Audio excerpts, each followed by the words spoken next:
দেখো, আমরা এখন অনলাইনে জিনিসপত্র কেনাকাটাতে অভ্যস্ত হয়ে পড়েছি। বিশেষ করে ইয়াং জেনারেশন এটাতে আরও বেশি অভ্যস্ত হয়ে পড়েছে। কিন্তু এই প্রোডাক্টগুলো কোথা থেকে আসছে বা এর ব্যাকগ্রাউন্ডে বিজনেস সাইকেলটা কি, সেটা আমরা কি অনেক সময় ভেবেই দেখি না। কিন্তু এখন প্রবলেমটা হচ্ছে ম্যাক্সিমাম ইয়াং জেনারেশন অনলাইন শপিংয়ে এতটাই আমি বলবো অ্যাডিক্টেড হয়ে পড়েছে যে তারা শুধু জাস্ট একজন কনজিউমার হিসাবেই থেকে যাচ্ছে। আমরা শুধু তারা কি অফার চলছে, কি ডিসকাউন্ট চলছে, বা অনলাইন যে অ্যাপগুলোতে মিনিমাম কত অ্যামাউন্টের শপিং করলে, সেটা যে কোনো প্রোডাক্ট হতে পারে। আমি বিশেষ করে এই ভিডিওটা ফোকাস করছি হাউস হোল্ড প্রোডাক্ট সেগুলোতে, ঠিক আছে, ডেলি নিডসের প্রোডাক্ট যেগুলো। তো কতটা মিনিমাম শপিং করলে আমরা ডিসকাউন্ট পাবো, অফার পাবো, অ্যাজ এ কনজিউমারের যেটা মাইন্ডসেট সেটাই আমাদের শুধু চলছে। কিন্তু এর ব্যাকগ্রাউন্ডে যে একটা বিজনেসের দিক আছে, যে প্রোডাক্টটা কোথা থেকে আসছে, এটা ম্যানুফ্যাকচারিং বা কোথা থেকে হচ্ছে, বা হোলসেলারের থেকে এটা কতই পাওয়া যায়, ঠিক আছে, বা এটা একটা রিটেল শপের এটার প্লাস অনলাইনের সাথে এর প্রাইস ডিফারেন্সটা কী।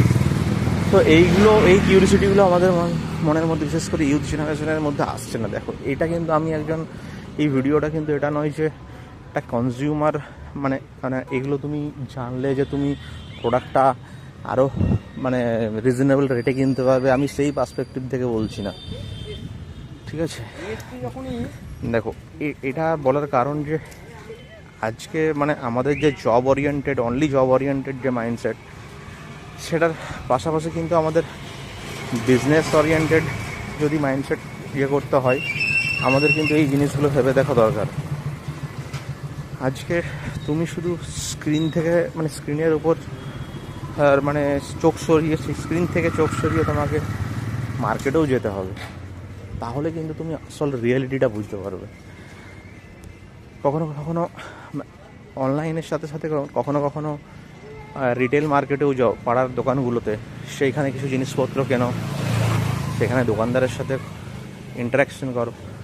এর ফলে কী হবে, কিছু জিনিসপত্রের তুমি সেখানে প্রাইস ডিফারেন্সটা অনলাইনের সাথে বুঝতে পারবে, প্লাস কিছু আর এক্সট্রা ডিটেলস পাবে, সেই কোনখান থেকে মালটা নেয়। অনেক সময় কেউ ক্যাজুয়ালি যদি অনেকেই ডিসকাশন করে জানতে পারবে।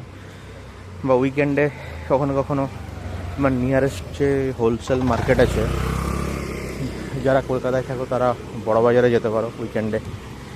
তো সেখানে গেলে তোমরা কিন্তু ক্লিয়ারলি যে রিটেল শপের সাথে হোলসেলার যে প্রাইসের যে একটা প্রোডাক্টের কীভাবে একটা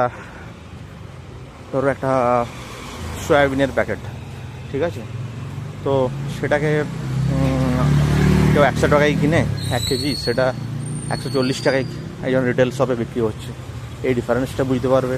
বা কত ধরনের বিজনেস হয় একটা হোলসেল মার্কেটে গেলে, কত আমরা হয়তো ডেলি নিডসের জন্য বা ইউজুয়ালি যেসব প্রোডাক্টগুলো দেখছি, আমি জামা কাপড় বা জুতো এগুলো বলছি না, আমি ডেলি নিডসের, যেমন ধরো বাড়ির চাল ডাল থেকে মশলা থেকে শুরু করে তুমি যেই ডাস্টবিন ব্যাগটা ইউজ করছো, প্লাস যে ফিনাইল বা সাবান, ফ্লোর ক্লিনার, তো এরকম ডেলি নিডসের যে ইউজ, তারপর বিভিন্ন রকম। তো কত ধরনের বিজনেস হয় সেটা তুমি দেখতে পারবে। একজন বিজনেসম্যান সেখানে সে প্লাস্টিকেরই বিজনেস করছে, সে ডাস্টবিন ব্যাগ বা কেউ স্যালোটেবি বিক্রি করছে।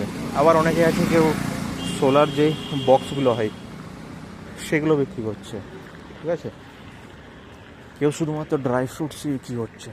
তো এইখানে হোলসেল মার্কেটে গেলে তুমি সেটার কী কারণে সেই প্রোডাক্টের দাম ওঠানামা করে, ঠিক আছে।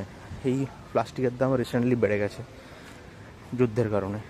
তো এইরকম কোথায় ম্যানুফ্যাকচারিং এটা বেশি হয়, কোনখান থেকে মালটা ইম্পোর্ট করা হয়, সো এইসব জিনিস ডিটেলসে মাঝে মাঝে তুমি যদি ভিজিট করো সেগুলো জানতে পারবে। তো এইখানেই পয়েন্টটা হচ্ছে যে তো একটা ব্রডার ভিউ তৈরি হবে, অনলি তুমি কনজিউমার হিসাবে থাকবে না, এটার পিছনে বিজনেসটাও বুঝতে পারবে।